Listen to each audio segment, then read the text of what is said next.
When you build a home in Florida, you're not just choosing a floor plan. You're making decisions that can impact your safety, your long-term costs, and even whether you can secure affordable homeowners insurance. From powerful hurricanes and wind-driven rain to flooding and rising insurance premiums, building in the Sunshine State requires a smarter, more resilient approach. In this video, we sit down with an experienced Florida home builder to talk about what it really takes to design and construct a home that stands up to natural disasters and positions homeowners for the best possible access to coverage. We'll explore what features and how choices like roof design, impact-rated windows, elevation, and structural materials can significantly reduce your risk, protect your investment, and ultimately save on insurance premiums. We'll also discuss how to balance upfront construction costs with long-term savings. If you're planning to build in Florida, or simply want to understand how to better protect your investment, this conversation will give you practical insights straight from the field on building stronger, smarter, and more insurable homes. Let's get started. Hi, this is Madison Murray from WWW Insurance, and I'm here with Mike from Sun Bay Builders, a custom home builder right here in St. Pete. Thank you so much for allowing us to come on site and see one of your residential construction projects. Absolutely, looking forward to it, and let's go inside and check it out.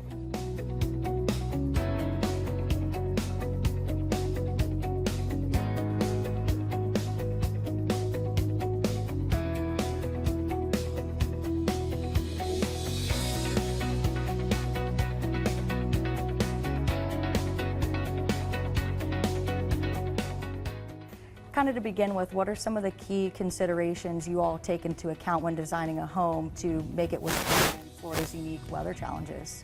So fortunately in Florida, you are required to build to a standard, so every area has a wind zone, and that wind zone dictates how much of the wind requirement is needed to, for example, tie down a roof structure, hurricane impact windows, other things like proper drainage and guttering on houses. That really is going to help for a lot of the wind-driven rain, overhangs on houses and stuff like that to mitigate that. That's awesome. I know wind-driven rain was a big thing people experienced this past year with the hurricane, so that's great to know.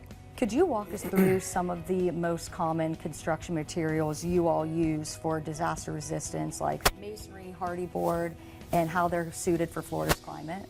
Yeah, so those are two great methods, and we try and incorporate a lot of block construction in our projects. You can't go wrong with steel reinforced concrete to build any house, and when you're doing a wood frame, hardy board on the exterior, that's the way to go. That definitely ensures that you're going to have a lot of resilience to rain and the elements. That's awesome. Very good to know. I feel like hardy board is one that the everyday person doesn't really know of, so it's great to know that you all use that really frequently. Absolutely.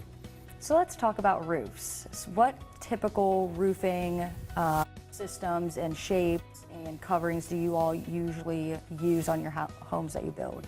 So when we have our way, we would love to use metal roofs. Okay. That is the best above all.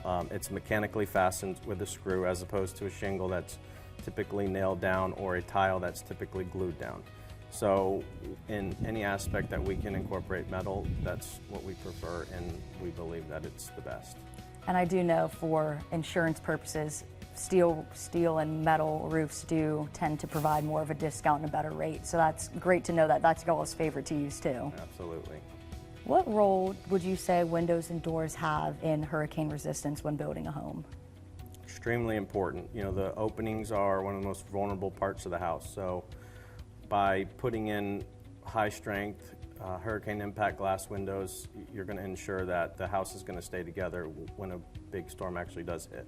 That makes sense. With the threat of flooding in many Florida regions, what all do you do to kind of make sure that homes are resistant to rising water levels? Again, in Florida, you have to build to a standard height. So, for example, in a 12-foot zone, you'd have to build the house to 14 feet. And at that point, we're generally building them to 17 or 18 feet because the whole ground floor will be garage storage and flood-proof. So then you get an extra couple feet above the standard. So that's one of the good things with Florida, is that they've implemented a lot of standards that require us to build to the regulation. For some of these existing houses, we recommend some sort of floodgate protection. Even if you have plywood panels that you can seal against the block walls or whatever, but you really have to do a good job of sealing everything up on the outside for some of these buildings that don't conform. One thing that's often missed is the sewer element, that we can do everything we can to stop the rising tides, but don't forget that the sewer system does rise with that. So make sure you have some sort of shut-off valve on your main sewer line so that you don't have that backup that will create a mess for all your hard work of floodproofing. That's a really good one to not miss. Yeah. That's a good one. Are there any innovative materials or methods that you all implement to help with water intrusion during a storm? Yeah, so we like to use, high strength painting products like elastomeric incorporated into that. A lot of the polyurethane sealants for openings. Your biggest vulnerabilities are your roof and your window openings for wind, water intrusion. So really just ensuring that they're properly sealed and flashed and using all the right products designed specifically for that product. Okay. And does that kind of tie in with flood vents at all? Do you typically see a lot of people using flood vents on the bottom floors? Yes, so it is a requirement to use flood vents. By code, that we have a area calculation that we have to follow for the amount of flood vents that go into these houses. Oh, that's cool. Yeah. Helpful too. Absolutely. What kind of emergency power solutions like solar power or solar panels and generators do you all typically use to help mitigate some of the risk? Yeah, we are big believers in the generators, the old-fashioned gas-powered generator. A lot of the new houses are piped with natural gas, so we will mount generators on the side of the house for standby power. And, that's, we think, is one of the most reliable sources. Solar is as well. It just can be a little more costly in the grand scheme of how much use you're actually going to get out of it. So it's kind of a preference, but generators are definitely our go-to. Awesome. Good to know. Are there any cutting-edge materials or techniques on your radar that you foresee further providing more resilience to homes? Well, the old-fashioned, concrete block in concrete methods, it's proven the test of time that it withstands these major storms. As far as cutting edge, some of these newer glass openings and window openings, some of that stuff has come a long way, that you can get large openings where before we weren't able to do that. Okay. So I would say some of the new glass packages that we're putting in are pretty innovative. That's fun. Yeah, a little bit more freedom to kind of do more designing in the home. So how much more expensive is it, would you say, to build a hurricane-resistant home versus a traditional home in Florida? And what does that timeline kind of look like from start to finish? Yeah, so it's hard to pinpoint it, but I would say an average of 20 to 40% would be a good range of cost that you would see added for something that's very fortified, going to withstand a lot. Time frame, I would say you could add maybe another 2 to 3 months to the build by implementing all block construction and those types of things. Oh wow, I mean, sounds like a good investment to me. Yeah. For Florida homeowners, building a disaster-resistant house is really an investment on peace of mind, would you say? For sure. Because not only are you significantly reducing risk of damage, you're making your house safer for your family and potentially saving cost and money on your insurance. Definitely. It costs a little more, but it's peace of mind, helps you sleep better at night.